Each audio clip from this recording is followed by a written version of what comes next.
दोस्त, कहते हैं दुनिया में बहुत लोगों ने इतिहास रचा है, दुनिया में बहुत लोगों ने हिस्ट्री क्रिएट किया है।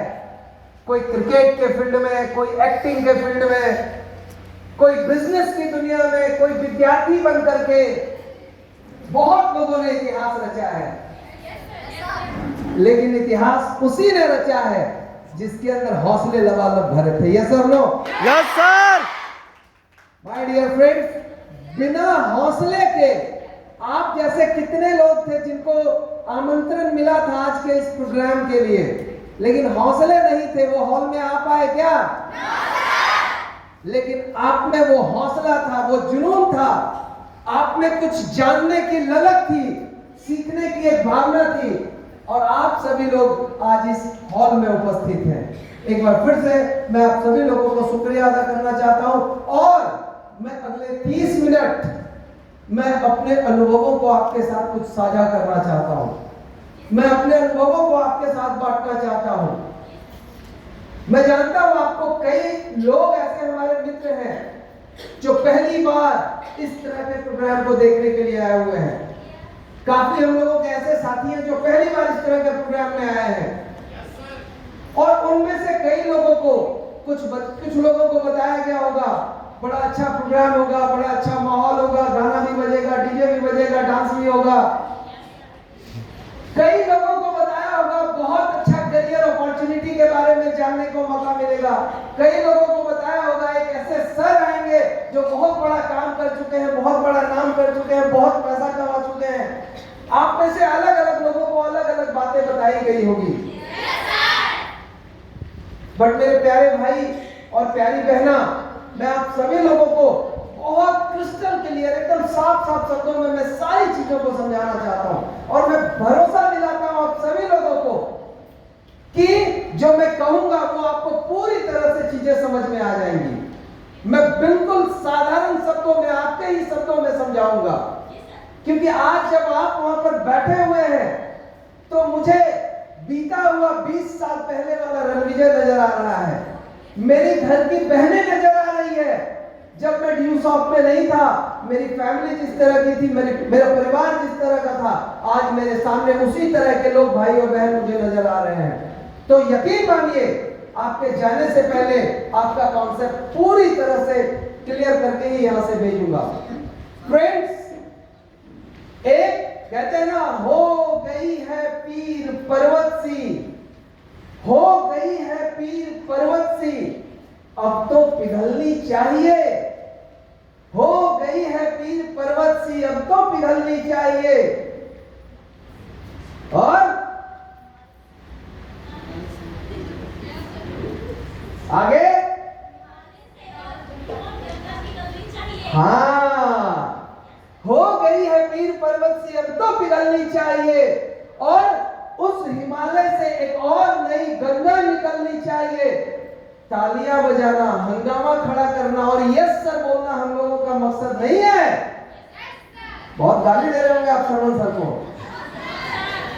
सर मेरा मुंह दुखा गया, सर मेरा जबड़ा पिरा गया है, इतना बोलवाए हैं, yes sir, yes sir, yes sir. हंगामा खड़ा करना हमारा मकसद नहीं है। मकसद तो सिर्फ इतना है कि हमारे परिवार की जिंदगी बदलनी चाहिए और सभी लोगों के माँ बाप को खुशियां मिलनी चाहिए। Yes sir.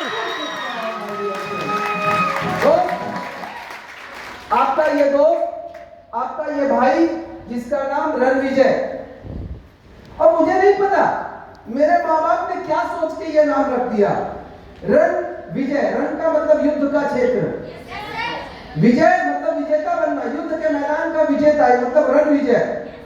Yes sir. मैं जब 8वीं कक्षा का विद्यार्थी था, बिहार में एक जिला है नवादा, सुना है नाम आपने? Yes sir. और उसका एक ब्लॉक है कौआकोल। तो मैं कौआकोल हाई स्कूल से पढ़ा हुआ विद्यार्थी हूँ। तो मैं 8वां क्लास में पढ़ता था, तो हमारे स्कूल के जो हेडमास्टर थे, तो उन्होंने एक सवाल मुझसे पूछा और संजोग से मैं जवाब नहीं दे पाया। गुस्सा गए वो, बोलते नाम रणविजय, किसने नाम रखा तुम्हारा रणविजय? तुम्हें एक साधारण सा सवाल में नहीं आता है। और ये बात मुझे चुभ गई, मेरे दिल को ये बात बड़ा ही चुभा कि यार मेरे माँ बाप ने बड़ी उम्मीदों के साथ मेरा नाम रणविजय रखा होगा और उन्होंने ये सोचा होगा ये एक दिन विजेता बनेगा, ये एक दिन अपनी जिंदगी की जंग को जीत लेगा, ये एक दिन परिवार की गरीबी की जंजीरों को तोड़ के फेंक देगा और एक दिन खुशहाल परिवार का निर्माण करेगा। शायद उन्होंने यही सोच करके मेरा नाम रणविजय रखा होगा और आज मैं अपने शिक्षक के सामने अपमानित महसूस कर रहा हूं। चूंकि मैं पढ़ाई कर रहा था तो मैं क्या सोचता ड्यू सॉफ्ट के बारे में? No sir. तब तो ड्यू सॉफ्ट का नामो निशान नहीं था। तब मैं सोचता था खूब मन लगा के पढ़ूंगा, इतना पढ़ूंगा कि स्कूल में टॉप कर जाऊंगा, इतना पढ़ूंगा कि 100 में से 100 नंबर लाऊंगा। मतलब दिमाग में जितनी कसरत की जा सकती थी वो पूरा कसरत करने लगा दिमाग का और बहुत मेहनत करने लगा। और मैं आपको कुछ एग्जांपल देता हूं। मैं जहां पे ट्यूशन पढ़ता था कौआ कोल में सुधाकर सर थे, उस टीचर का जो अभी भी मुझे याद है उनका नाम। और मैंने इतनी मेहनत की पढ़ाई में कि एक विद्यार्थी सुधाकर सर के पास गया, मेंसुरेशन जिसको क्षेत्रमिति बोलते हैं, त्रिभुज, चतुर्भुज, पंचभुज, समलंब चतुर्भुज होता है ना। तो मेंसुरेशन का एक सवाल था, वो सर के पास गया पूछने, सुधाकर सर के पास। बोला कि सर ये सवाल बता दीजिए, हमको नहीं आ रहा है। सर भी ट्राई किए, संजोग से सर से वो सवाल सॉल्व नहीं हुआ। और आप समझिए, मतलब मेरा सम्मान इसी बात में था। सुधाकर सर ने कहा अगर ये सवाल मुझसे नहीं बना है तुम रणविजय के पास चले जाओ, वो तुम्हारे सवाल का जवाब जरूर सॉल्व कर देगा। वो मेरे पास आया और मैंने उस प्रॉब्लम को सॉल्व कर दिया। माय डियर फ्रेंड्स, गरीब परिवार में भले ही मैं पैदा हुआ था, मेरी कहानी को बहुत लोग जानते होंगे निकी। आंटी जी पढ़ा। आज हमारी 2 माएं हमारे बीच आई हुई हैं और इनकी बच्चियों ने आज कमाल किया है। संजना कहां बैठी हो? और संध्या और चंदन, ये आज के हमारे सितारे हैं। न्यूली माइल होल्डर ये बने हैं। सबसे पहले मैं आप सभी लोगों को बहुत बहुत शुक्रिया, बहुत बहुत कॉन्ग्रेचुलेशंस करना चाहता हूं। आप सभी को बधाई हो, ये आपकी जर्नी की शुरुआत है। कौन सा सीढ़ी? पहला ना? Yes sir. तो ये आपकी जर्नी की शुरुआत है। पहला सीढ़ी प्राप्त किया है, आपको इस तरह के सैकड़ों सीढ़ी पार करना है। एक दिन दुनिया आपको सलाम करेगी। मेरी तरफ से आपको बहुत बहुत शुक्रिया, बहुत बहुत धन्यवाद। दोस्त, मैं एक साधारण सा गरीब परिवार में जन्म हुआ था और तब मैंने ये नहीं सोचा था, भले ही मैं गरीबी में जन्म लिया था, लेकिन मैं एक जिद्दी इंसान था। जिद बहुत बड़ी ताकत होती है आदमी की। Yes sir. मैं 10वीं कक्षा सॉरी इंटरमीडिएट की एक कहानी बताता हूं। पहले भी बोला हूं, पता नहीं हजारीबाग में बोला हूं कि नहीं बोला हूं। मेरे पास साइकिल था और मैं ट्यूशन पढ़ने जाता था मैथ्स का। हमारे टीचर का नाम था राम बाबू सर। तो राम बाबू के यहाँ मैं मैथ पढ़ने जाता था। साइकिल थी मेरे पास, 30 जनवरी का महीना था और सुबह 6 बजे का टाइम था। सुबह सुबह क्लास रहता था और जहां मैं रहता था वहां से लगभग 5 किलोमीटर दूर था जहां पे ट्यूशन पढ़ने जाते थे। लेट हो रहा था और साइकिल को मैं भगा रहा था। रोड खाली था पूरा, 30 का मौसम, सुबह 6 बजे जनवरी में कौन रोड पर रहेगा, खाली था। एक स्कूटर पैरेलली मेरे साथ जा रहे थे, स्कूटर वाले। मेरे मन में एक जिद आ गई, क्या कि उनको पीछे छोड़ना है। Yes sir. स्कूटर वाले को पीछे छोड़ना है और मैंने फुल स्पीड में अपनी साइकिल को भगाया। आपको मैं बताऊं कि जो साइकिल था वो ये मॉडल था। ये मॉडल समझते हैं ना? Yes sir. ये मॉडल नहीं, मैं चाहता था ये मॉडल खरीदूं, पर पिताजी ने 300 रुपया में सेकेंड हैंड मॉडल और ये वाला मॉडल, उसको हम लोग बुढ़वा मॉडल कहते थे। Yes sir. तो बुढ़वा मॉडल खरीद के लाके दे दिए थे। क्यों?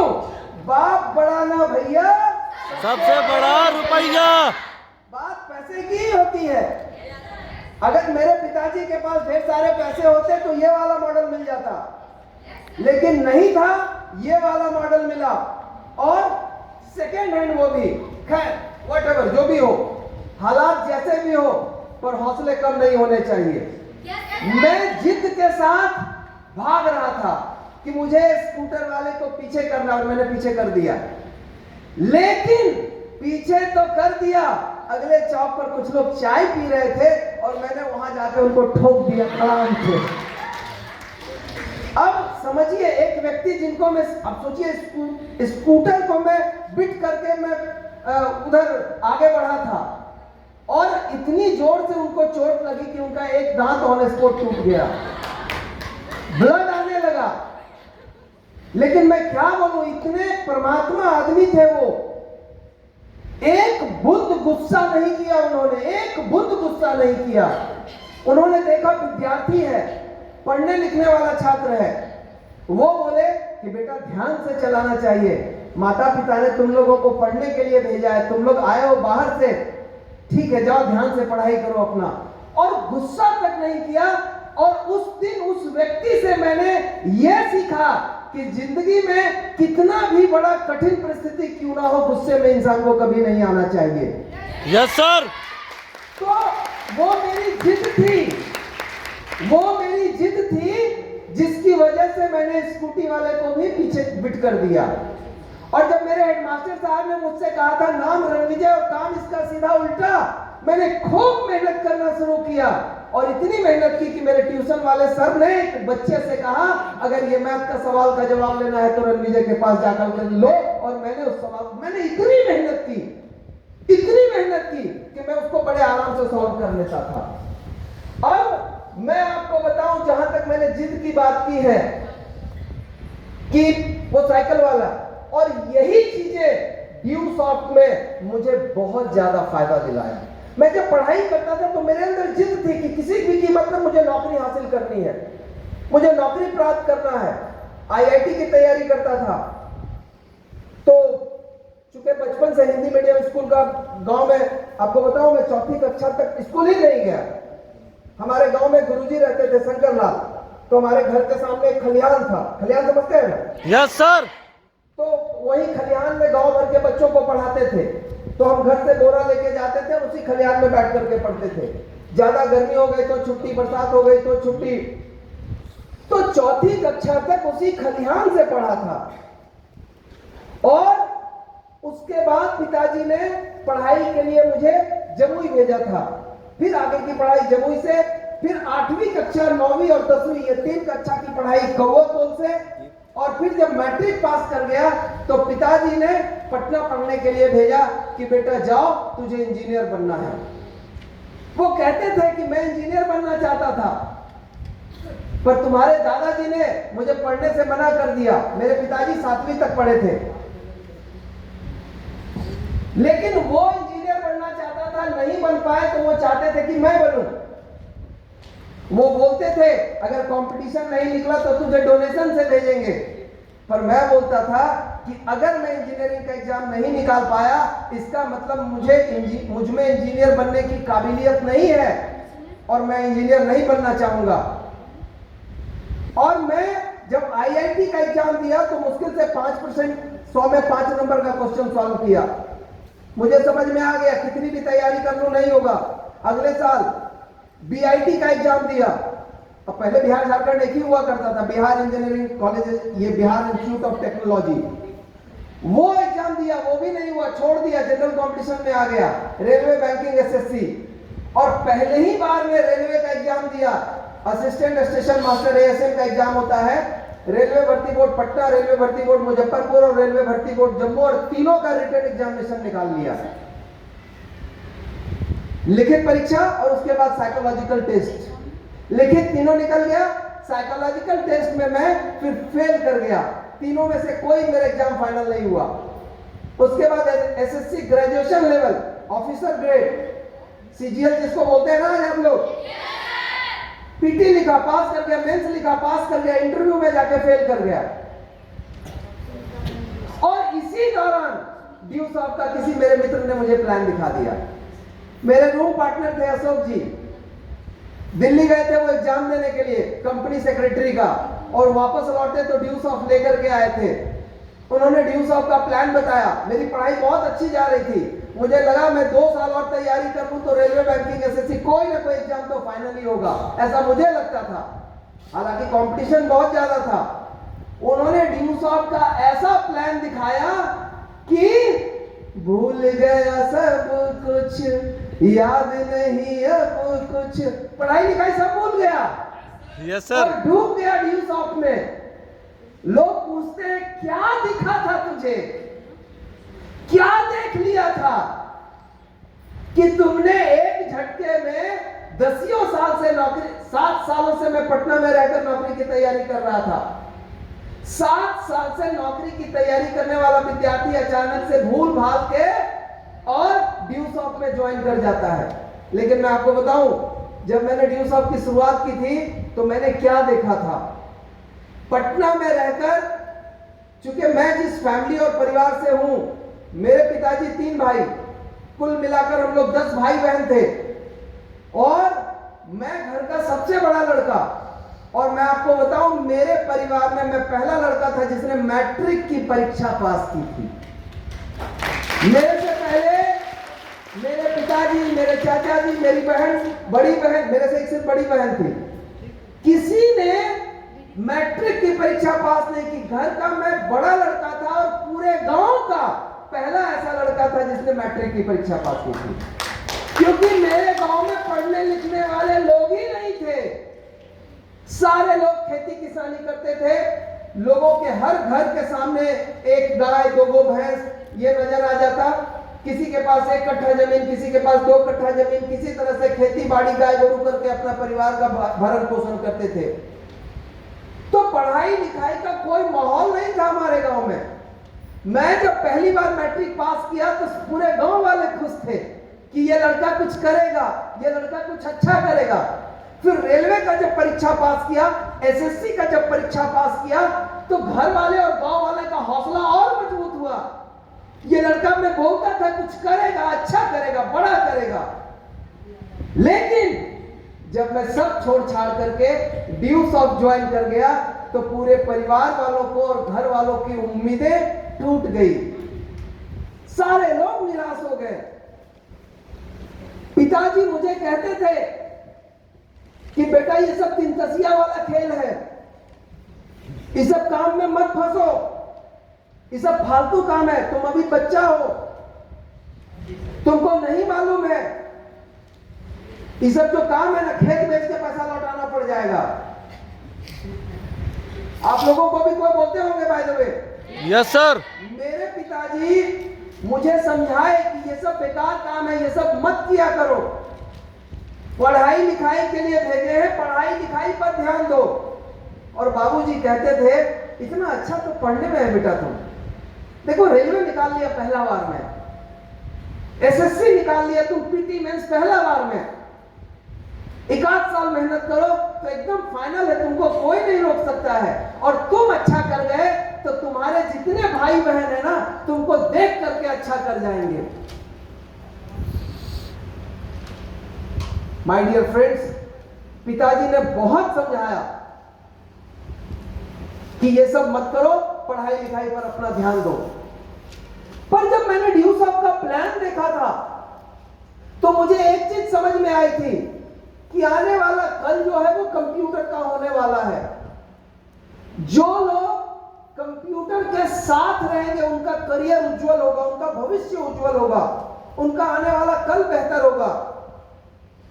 क्योंकि कंप्यूटर का दौर 2001 की मैं बात कर रहा हूं, जब मैंने ड्यू सॉफ्ट का प्लान देखा था, तब 2G इंटरनेट था। आप में से किसी को अगर ध्यान हो, अगर उस जमाने के कोई है यहां बैठे हुए, तो इंटरनेट साइबर कैफे जब जाते थे तो डमरू घूमता था। Yes sir. डमरू घूमिंग घूमिंग घूमिंग एंड घूमिंग, और 1 घंटा में ड्यू सॉफ्ट का खाली होम पेज खुलता था। अगर किसी गेस्ट को साइबर कैफे में ले जाके 10 मिनट, 20 मिनट, 1 घंटा में अगर होम पेज में ड्यू सॉफ्ट का दिख जाता था तो हाथों हाथ वो पैसा दे देते थे। सर मुझे भरोसा हो गया, पैसा ले लीजिए, एकदम सही कंपनी है। आज 4G का जमाना है, 5G का जमाना है। आज 1 घंटे में हम लोग अंग्रेजी का 10-20 को चैप्टर खत्म कर देते हैं यस सर। ड्यूटॉप में, ये तो नो। Yes sir. लेकिन तब इतनी देर में सिर्फ होम पेज खुला करता था। मैंने जब ड्यूटॉप का प्लान दिखाया, मेरे जो सीनियर अशोक जी के बारे में मैंने बताया, जब उन्होंने मुझे दिखाया तो यकीनन एक बेचैनी आ गई, दिमाग में दीवानगी सी आ गई और लगा कि मतलब ड्यूटॉप जिंदगी बदलने वाला सिस्टम है। जब उन्होंने लास्ट में प्लान दिखाया ना, 1 साल में 52 लाख, तो मैंने सोचा कि यार इस तरह की कमाई नौकरी करके जिंदगी में शायद हासिल नहीं की जा सकती है कि जहां साल भर में मैं 52 लाख कमा पाऊंगा, क्योंकि 52 लाख कमाने के लिए कम से कम 4.5 लाख रुपए महीना कमाना पड़ेगा। और मैं जिस नौकरी की तैयारी करता था वो 10,000 से लेकर 20,000 की मात्र नौकरी होती थी। अगर मैं रेलवे भी ज्वाइन कर जाता तो 20,000 की सैलरी मिलती 2001 में। अगर एयरफोर्स का भी मेरा एग्जाम निकल जाता तो 12,000 का सैलरी तब हुआ करता था। अगर मैं बैंक में भी चला जाता तो 20,000 की सैलरी थी। लेकिन अशोक जी ने दिखाया 1 साल में 52 लाख, 4.5 लाख रुपए महीना। पता नहीं, यही सब चीजें देखी और सब कुछ भुला करके ड्यूटॉप मेरे दिमाग पे छा गया और लगा यार यही करना है। एक चीज दिमाग में आया कि आने वाला कल कंप्यूटर का होने वाला है, आने वाला दौर ऑनलाइन का होने वाला है, और आज अगर मैं शुरू करता हूं तो आने वाले कल में मेरा करियर, मेरा भविष्य काफी बेहतर होगा। लेकिन सवाल 10,500 रुपए का था। ज्वाइन करने के लिए 10,500 रुपए की जरूरत थी। मैं एक विद्यार्थी था और पटना में रहने के बदले मुझे मात्र 1,200 रुपए मिलते थे। मुझे अभी भी याद है, मेरे पड़ोस में जो विद्यार्थी रहता था उनके घर से 2,000 रुपए आते थे और मेरे पिताजी पूछते थे, बेटा हो जाता है ना 1,200 में कि और पैसे तू? बोले ना, एकदम आराम से खूब हो जाता है, इवन 10-20 बच ही जाता है। मैं घर पर बोझ नहीं बनना चाहता था। मैं जानता था घर के हालात को और मैं कम पैसे में किसी तरह से गुजारा करना चाहता था। फ्रेंड्स, मेरे पिताजी कहते थे, बेटा आधा किलो दूध जरूर लेना डेली। 10 रुपए के आते थे तब, 30 दिन में 300 रुपए खर्चे होते। मैं दूध को छोड़ करके कॉपी किताब खरीद लेता था उसके बदले। मेरे केमिस्ट्री के टीचर कहा करते थे, मैं जिस कोचिंग में पढ़ता था नालंदा क्लासेज में, मेरे केमिस्ट्री के टीचर कहा करते थे कि बेटा इतनी मेहनत करो, इतनी मेहनत करो, शरीर में मांस रहे ना रहे, हड्डी रहना चाहिए। अगर जीवन में तरक्की कर गए, सफल हो गए, अगर नौकरी मिल गई तो शरीर में मांस ऑटोमेटिक एक दिन आ जाएगा। तो मैंने पिताजी की बातों को साइड कर करके और केमिस्ट्री वाले टीचर सर की बातों को फॉलो किया और खूब पढ़ाई में मेहनत की, और उसी का नतीजा था कि पहली बार रेलवे का एग्जाम दिया और 3 एग्जाम पास कर गया। पहली बार एसएससी ग्रेजुएशन लेवल सीजीएल का एग्जाम दिया और वो एग्जाम पास कर गया, उसका नतीजा था। लेकिन साइकोलॉजिकल टेस्ट फेल, एसएससी का इंटरव्यू फेल, फाइनली कोई भी फाइनल रिजल्ट मेरे हाथों में नहीं था। उसी समय मुझे ड्यूटॉप का प्लान दिया जाता है। पैसे नहीं थे, एक ही रास्ता था मेरे पास, मेरा घर और मेरे परिवार, मेरे पिताजी। भागा भागा मैं अपने गांव जाता हूं। मेरे गांव का नाम पनिया पताल, एक्चुअली जमुई डिस्ट्रिक्ट से 30 किलोमीटर दूर झारखंड का एक डिस्ट्रिक्ट है गिरिडीह। तो गिरिडीह मेरा गांव से गिरिडीह डिस्ट्रिक्ट का बॉर्डर मात्र 1 किलोमीटर। आप नक्शे में देखेंगे जहां गिरिडीह का बॉर्डर समाप्त होता है बिहार से, जहां सटता है वही मेरा गांव है। और पूरा जंगली इलाका, मेरा गांव 3 तरफ जंगल से घिरा हुआ और 30-40 लोगों का मात्र मिट्टी का घर, कोई पक्के का घर नहीं, सारा खपड़ा वाला घर, एकदम साधारण। मेरे गांव तक पक्की सड़क नहीं आई, इवन चौड़ी रोड नहीं थी। ऐसे हालात में अपनी जीवन चल रही थी, अपने दिनचर्या चल रहा था, सब कुछ चल रहा था। आप टीवी के बारे में सोच नहीं सकते हैं, डिश एंटीना के बारे में सोच नहीं सकते हैं। मतलब एक तरह से पूरी दुनिया से कटा हुआ, स्कूल नहीं था, हॉस्पिटल नहीं था, कॉलेज नहीं था, कुछ भी नहीं था, पूरी दुनिया से अलग थलग। माय डियर फ्रेंड्स, मुझे अभी भी याद है जब मेरी बड़ी बहन की जब शादी की बातचीत हो रही थी तो मेरे ध्यान में एक ही चीज आता था, दीदी की शादी ऐसे घर में होनी चाहिए जहां कम से कम टीवी हो, जहां कम से कम डिश एंटीना हो, बाजार में हो, ताकि वो रेस्टोरेंट जा सके खाना खाने के लिए, ऐसे जगह हो जहां सिनेमा हॉल हो। क्योंकि हम जिस गांव में रहते थे वहां गाय गोरू घास कुट्टी काटना मतलब और कुछ था ही नहीं, और 2-4 छोटी मोटी दुकानें, इसके अलावा कुछ नहीं था। और एंटरटेनमेंट के लिए हम लोग गोली खेलने जाते थे, गुल्ली डंडा उड़ाया करते थे, यही सब किया करते थे, छूती तीती खेला करते थे। तो जीवन में मतलब पूरी तरह से एक तरह से कहिए ना दुनिया से कटा हुआ था, कुछ भी मूलभूत सुविधाएं नहीं थी वहां पर।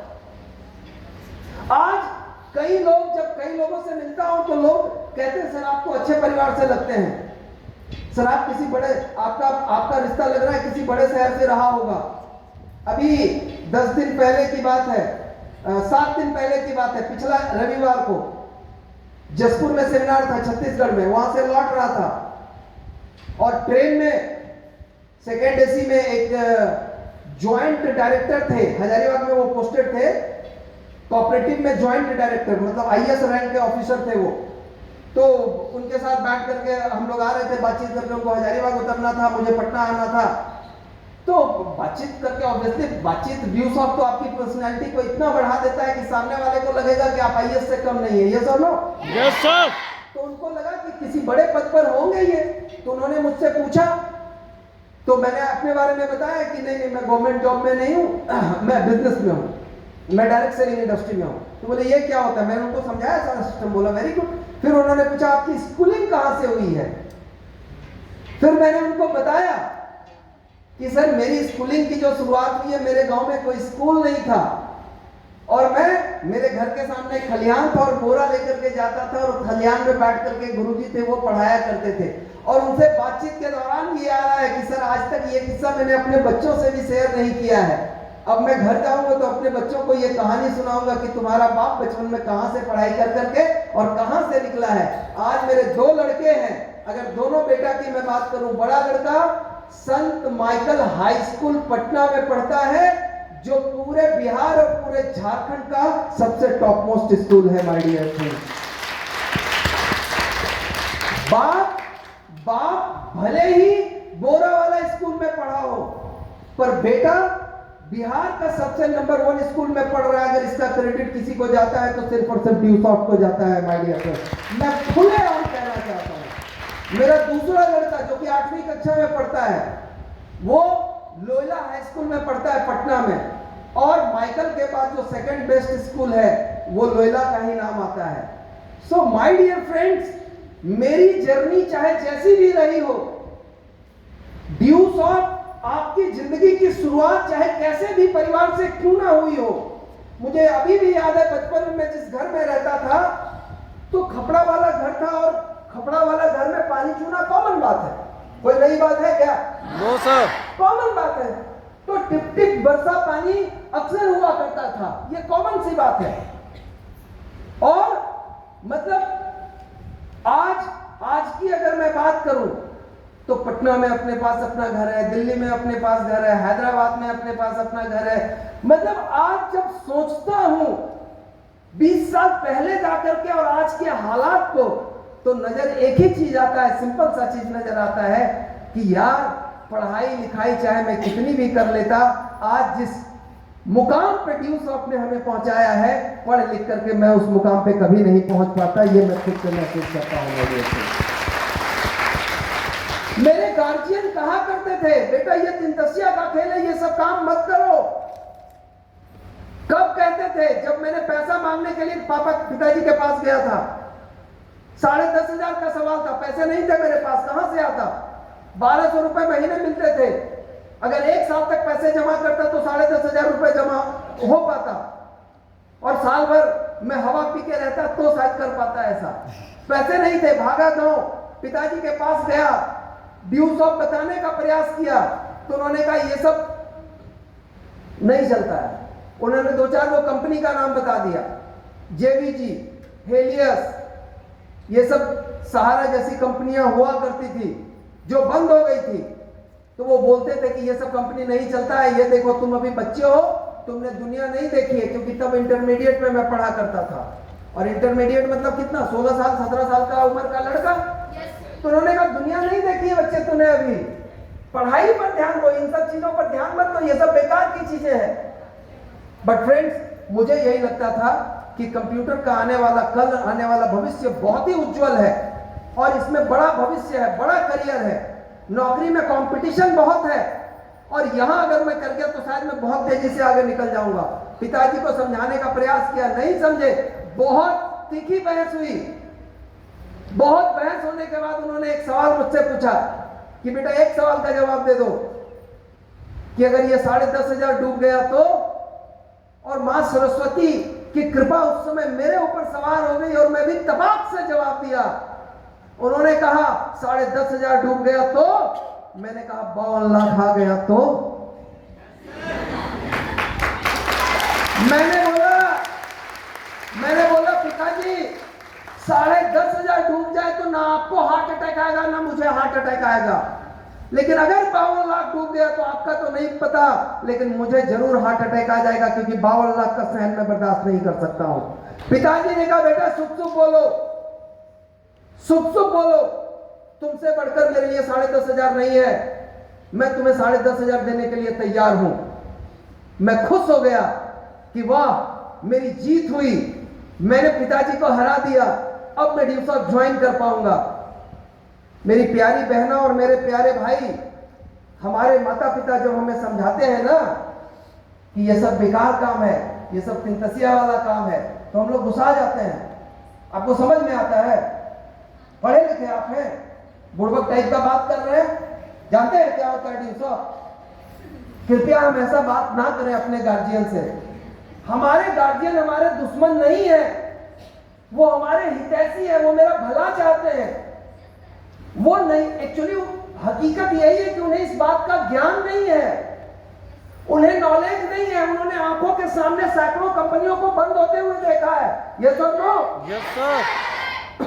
और उन्हें लगता है कि उनके बच्चे, उनकी बच्चियां किसी गलत कंपनी में फंस ना जाए, राइट? Yes sir. और इसीलिए वो हमें समझाते हैं, वो हमें बताना चाहते हैं। मैं आपको कहना चाहता हूं कि हमारे गार्जियन हमारे दुश्मन नहीं है, बल्कि वो हमारे सच्चे हितैषी है, सच्चे मित्र हैं। हम उन्हें प्यार से समझाएं और यकीन मानिए, आप में माता पिता का ही खून है ना। हम पिताजी को कहते थे तू डाल डाल तो मैं पात पात, पिताजी मुझ में आपका ही खून है। Yes sir. पिताजी मुझे कहते थे अबे नालायक तुम समझता काहे नहीं है, हम कह रहे हैं फालतू कंपनी है। तो हम पिताजी को कहते थे पिताजी ये बाकी कंपनी का टाइप नहीं है, ये अलग कंपनी, ये पढ़ाई लिखाई वाला कंपनी है, ये कंप्यूटर पढ़ाती है, ये अंग्रेजी पढ़ाती है, ये लोगों को अमीर बनाती है, ये एरू गैरू कंपनी नहीं है। पिताजी हमें समझाने की कोशिश कर रहे थे, हम पिताजी को समझाने की कोशिश कर रहे थे। अंत में थक हार कर वो बोलते थे अबे तू समझता क्यों नहीं है, बुढ़ो जैसा बात कर रहा है। तो मैंने कहा कि पिताजी मुझ में आपका ही खून है, जब आप मुझे इतना समझा रहे तो मैं भी आपको इतना ही समझा रहा हूं। मैं ये बोला करता था। फ्रेंड्स, मैं आपको क्या कहना चाहता हूं, मां पिताजी के भरोसा को जीते। उन्हें हकीकत में ये नहीं पता है कि ड्यूसॉफ्ट कितना शानदार सिस्टम है।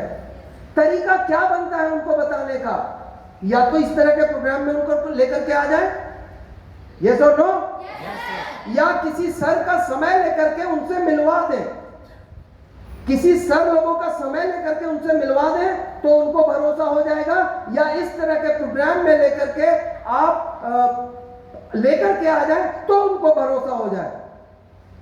एक मेरा विद्यार्थी था ड्यूसॉफ्ट में, नसें काट लिया, बोला पैसा नहीं दीजिएगा, बोला नहीं देंगे, नहीं दीजिएगा, नहीं देंगे, क्या कर लेगा, ठीक है दिखाते हैं, नसें काट लिया, हॉस्पिटलाइज हो गया।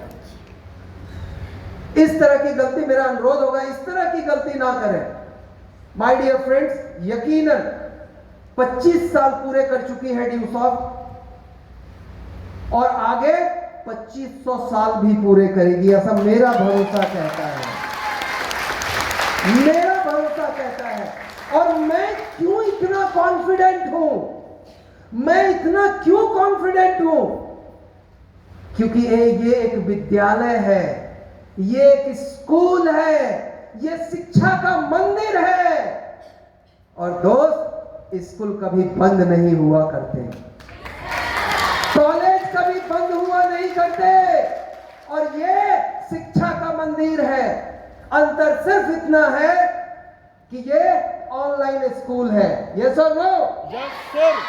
माय डियर फ्रेंड्स, मैं आपको बड़े शानदार चीजों से समझाता हूं। मैंने जब यूसुफ को पहली बार देखा था तो अंग्रेजी का जो स्पोकन इंग्लिश है उसने मुझे आकर्षित किया था। मैं भी अंग्रेजी सीखना चाहता था। Hello friends, how are you? This is Ranvijay, welcome to all of you on behalf of planet Yusuf. तो मैं भी इस तरह की अंग्रेजी में बातें करना चाहता था। मैं भी फर्राटेदार अंग्रेजी बोलना चाहता था, और मुझे दिखा कि ड्यूसॉफ्ट में मैं अंग्रेजी सीख सकता हूं। पहला, ड्यूसॉफ्ट ज्वाइन करने के पीछे का कारण। दूसरा, 2001 की बात बता रहा हूं, बेसिक कंप्यूटर सीखने के लिए 10,000 का खर्चा लगता था, और ड्यूसॉफ्ट में बेसिक के साथ साथ प्रोफेशनल पूरी इंजीनियरिंग तक का कोर्स सिर्फ 10,500 में।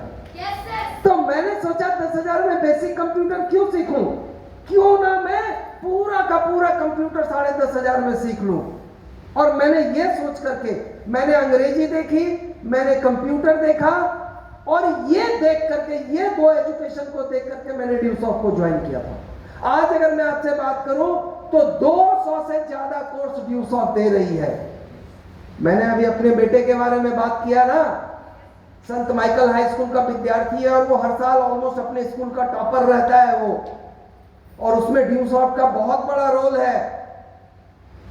ड्यूसॉफ्ट में आपने अगर खोला हो कंप्यूटर वाला सेक्शन, जितनी कोर्स कंप्यूटर की दी गई है, मेरा बड़ा लड़का पूरा का पूरा पढ़ाई कंप्लीट कर चुका है, पूरा का पूरा पढ़ाई।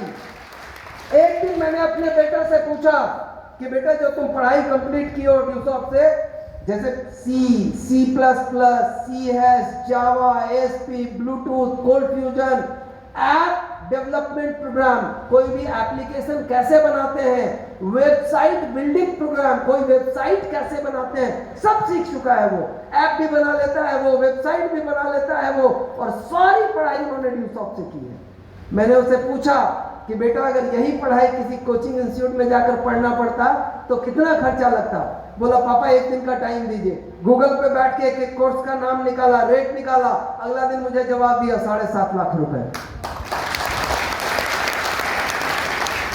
बोला, अगर मैं मार्केट से ये सारी पढ़ाई करता तो 7.5 लाख रुपए मुझे भरने पड़ते।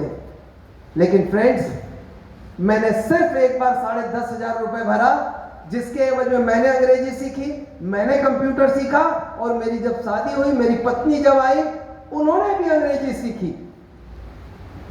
बड़ा लड़का पूरा कंप्यूटर का कोर्स किया है, छोटा बेटा जो लोयला में पढ़ता है उसको जीके जीएस से बहुत लगाव है। और आपका जो सेक्शन है टेस्टिंग सेंटर, नाम सुना है? Yes sir. लगभग 40,000 से 50,000 क्वेश्चन आंसर होंगे।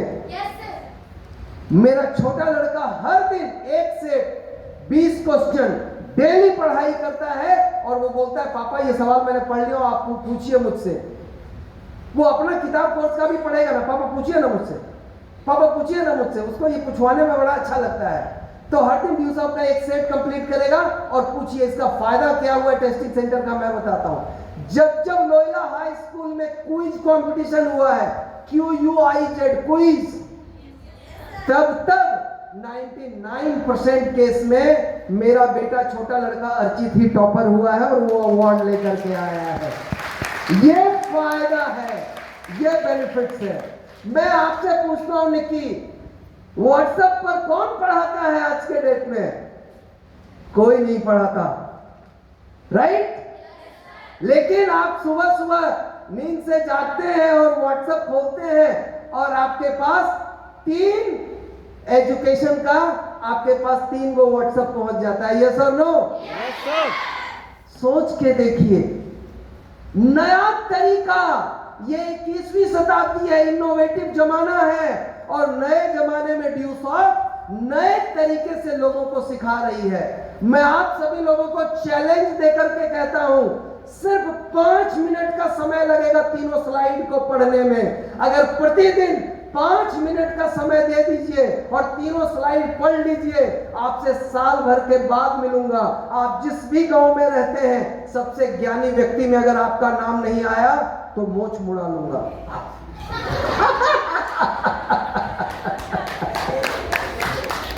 अरे बाल मुड़ा लूंगा, जो बोलोगे वो कर लूंगा मैं। आप सोच के देखो, सिर्फ 1 साल की मैं बात कर रहा हूं। मन के हारे हार है, मन के जीते जीत। अगर कुछ कर गुजरने का हौसला हो ना, तो दुनिया आपका रास्ता नहीं रोक सकती है।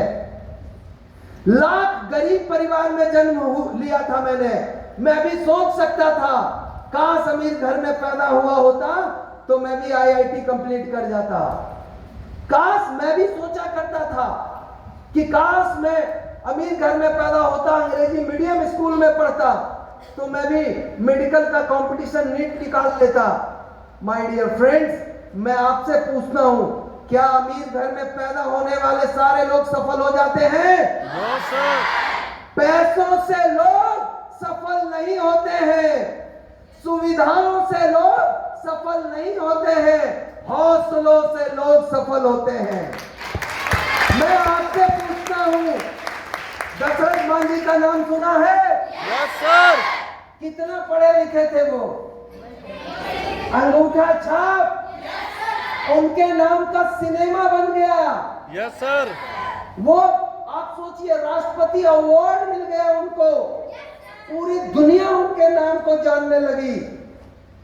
क्या था उनके पास? न पैसे थे, न नॉलेज था, न अमीरी थी। अगर कुछ था तो एक जुनून था, एक जज्बा था। छेनी हथौड़ी के सहारे 22 साल तक पहाड़ को तोड़ के रास्ता बना दिया। यही किया था ना? तो मैं कहता हूं, पैसों से और सुविधाओं से जिंदगी नहीं बदलती, जिंदगी बदलती है हौसलों से। सचिन तेंदुलकर का नाम सुना है आपने? Yes sir. उसका बेटा कौन है? बहुत अच्छे, ताली बजाओ उनके लिए। Super knowledge. गावस्कर का नाम सुना है? सुनील गावस्कर, महान क्रिकेटर, और उनका बेटा का नाम रोहन गावस्कर। आप सोचिए, सचिन तेंदुलकर का बेटा अर्जुन तेंदुलकर, सुनील गावस्कर का बेटा रोहन गावस्कर, क्या क्रिकेट में दोनों कमाल कर पाए? No sir. क्या उनके पास बैट का पैसा नहीं था? था सर। पैड का पैसा नहीं था? था सर। क्रिकेट का किट नहीं था? था सर। अरे पैदा होते ही दुनिया का सबसे महंगा बैट उनके पास था। यस और नो? Yes sir.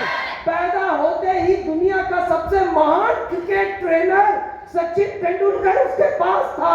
यस और नो? Yes sir. लेकिन नतीजा क्या हुआ? नतीजा क्या हुआ?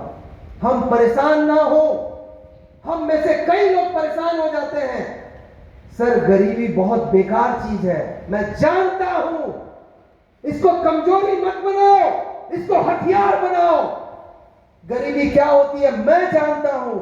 जब मैं 5वीं, 4थी, 5वीं कक्षा में पढ़ता था तो मुझे अभी भी याद है, मेरा पैंट इतना घिस गया था पहनते पहनते कि पीछे से फट गया था, और फटा हुआ पैंट पहन करके मैं स्कूल जाता था। गरीबी क्या होती है मैं जानता हूं, आप भी जानते होंगे क्योंकि आप भी ऐसे परिवार से हैं। जब मैं 10वीं क्लास में चल गया तो पिताजी को बोला, पिताजी वो फुल पैंट चाहिए हमको। खादी का पैजामा सिला के दे दिए। बोले बेटा फुल पैंट में ठंडा लगेगा, खादी का पैजामा ये ज्यादा गर्म करता है। सच्चाई यही थी कि पैसे नहीं थे पिताजी के पास, और मजबूरी में वो खादी का पैजामा दे दिया करते थे। माय डियर फ्रेंड्स, मैं मैट्रिक के एग्जाम के पहले तक जीवन में फुल पैंट नहीं पहना था। और मैंने आपको बताया 4थी, 5वीं कक्षा में वो फटा हुआ पैंट पहन करके स्कूल गया हूं। तो गरीबी का रोना मत रोइए। गरीबी, देखिए समझिए बात को, गरीबी या तो आपको तोड़ देगी या तो आपके हौसले को और मजबूत कर देगी। आप जो करना चाहते हैं वो कर लें। मैं भी चाहता तो गरीबी के कारण ये बोल सकता था, यार मैं गरीब आदमी हूं, मैं क्या कर सकता हूं, मेहनत मजदूरी करूंगा, मनरेगा में खटूंगा और किसी तरह से जीवन जीऊंगा। मैं भी बोल सकता था कि नहीं। Yes sir. लेकिन मैंने हार नहीं मानी और मैंने सोचा मैं लड़ूंगा। और क्यों सोचा बताऊं?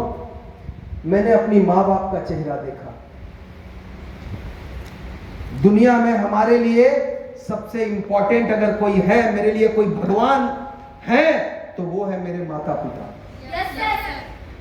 हम लोग जीते जी किसी भगवान को देखे हैं या नहीं देखे हैं, लेकिन हम लोग अपने माता पिता को, जो हमारे जीते जागते भगवान है, हमने उनको देखा है।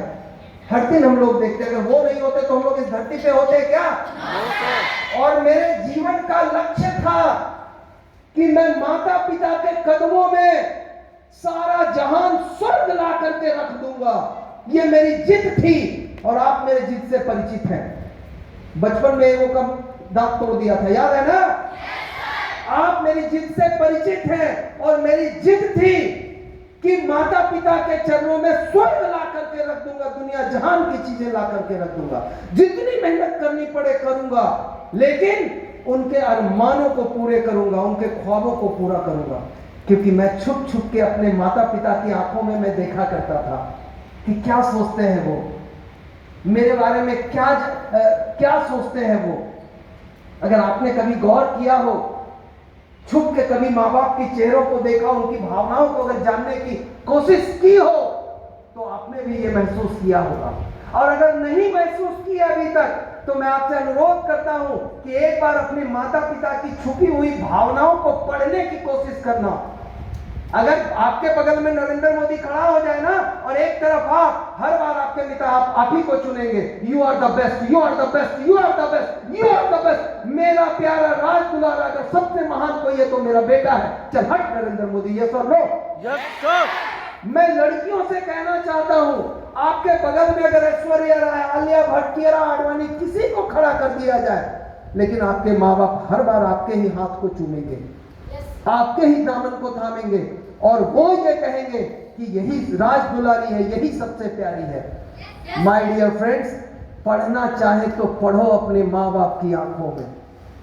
वो हमें उड़ते हुए आसमान में देखना चाहते हैं, वो हमें सातवें आसमान पर देखना चाहते हैं। उनको सबसे ज्यादा खुशी तब मिलती है जब हम लोग अच्छा करते हैं। यस और no? Yes sir. My dear friends, मैं आप सभी लोगों से यही दरख्वास्त करता हूं कि जीवन में कभी हार नहीं मानने का है, जीवन में कभी गिव अप करने का नहीं है। चुनौतियां आएंगी, मुश्किलें आएंगी, आएंगी कि नहीं आएंगी? Yes sir. चुनौतियां किसके सामने आती है? जिनके पास लक्ष्य होता है। जिनके पास लक्ष्य नहीं होता है, उनके सामने चुनौतियां आती है क्या?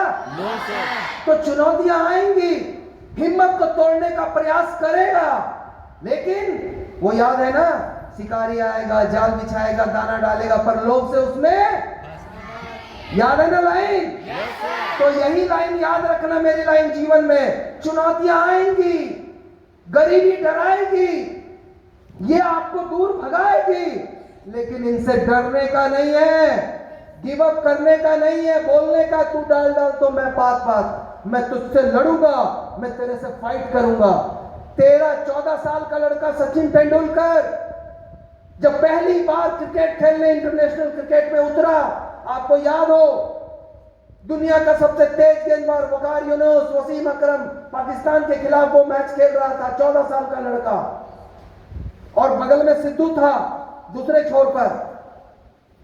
सिद्धू राम राम राम राम राम राम राम राम करके माला जप रहा था, राम राम राम राम राम, इस लड़के को बचा लो, राम राम राम राम। साला सामने जो है मतलब कहर खाने वाला गेंदबाज वकार यूनुस, वसीम अकरम, अगर गलती से बॉल लग गया तो मर जाएगा ये आज बेचारा।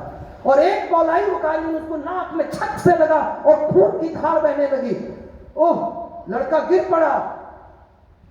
सिद्धू डरा हुआ था, मैं तो यही डर रहा था, और यही हो गया। स्ट्रेचर लेकर के आया और उसको लेके जाने लगा। सचिन तेंदुलकर को पट्टी लगाई गई और उसको थोड़ा खून वगैरह पट्टी वट्टी मार के बंद किया गया, और दूसरे प्लेयर को बुलाया गया कि आ जाओ तुम खेलो, ये रिटायर्ड हट हो गया। लेकिन साला वो बहुत जिद्दी था, कोई यूं ही सचिन नहीं बनता। बहुत जिद्दी था वो, नाक फटा हुआ है, खून बह रहा है, टी शर्ट लाल है और कह रहा है मैं खेलूंगा, मैं खेलूंगा, मैं कामचोर नहीं हूं, मैं दूर नहीं हटूंगा, मैं खेलूंगा। और वो बैट लेकर के आता है और वो सामने बॉलिंग बॉल कर रहा है और ये लगातार चौका पे चौका, चौका पे चौका। जिस बॉलर ने उसको नाक को हिट किया था उसको इतने चौके मारे, उस दिन उन्होंने 49 रन बनाए माय डियर फ्रेंड्स, और इतिहास बना उस दिन। घटनाओं से सीखने की जरूरत है, घटनाओं से सीखने की जरूरत है माय डियर फ्रेंड्स। चुनौतियां आएंगी, मुश्किलें आएंगी, पर गिव अप करने का नहीं है, हिम्मत हारने का नहीं है।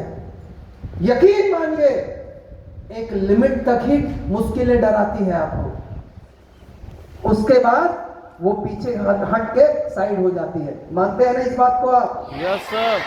आप रात में रास्ते में कहीं जा रहे हैं और आपको भूत दिख गया, क्या कीजिएगा? जय हनुमान जय हनुमान सागर जय हनुमान सागर राम दूत बलराम। ये सब लोग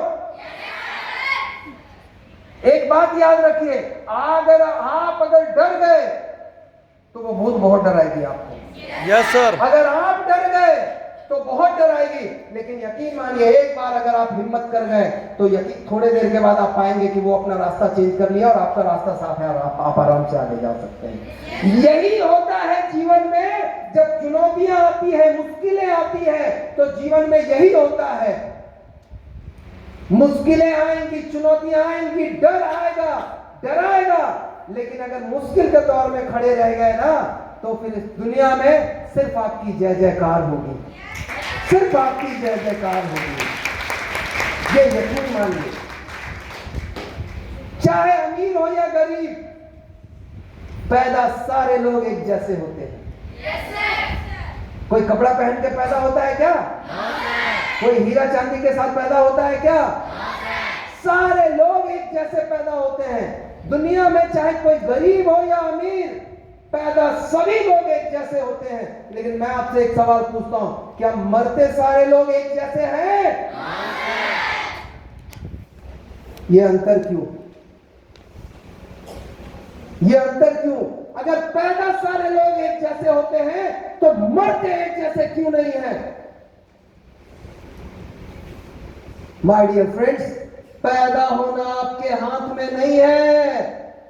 ये सब लोग, पैदा होना आपके हाथ में नहीं है, लेकिन मरने से पहले आप क्या बन के मरना चाहते हैं ये आपके हाथ में है। Yes sir. ये आपके हाथ में है। ये डिसीजन लेना आपका हक है, आपका फर्ज है कि आप मरने से पहले किस हालात में मरना चाहते हैं। वो कहते हैं ना, चल ए नजीर कुछ इस तरह, चल ए नजीर कुछ इस तरह, जब तू चले तो तेरी कारवां चले। कारवां मतलब पूरी भीड़। ये सुनो, चल ए नजीर कुछ इस तरह, जब तू चले तो तेरी कारवां चले, और जब तू ना चल सके तो तेरी दास्तां चले, तेरी दास्तां चले, तेरी दास्तां चले।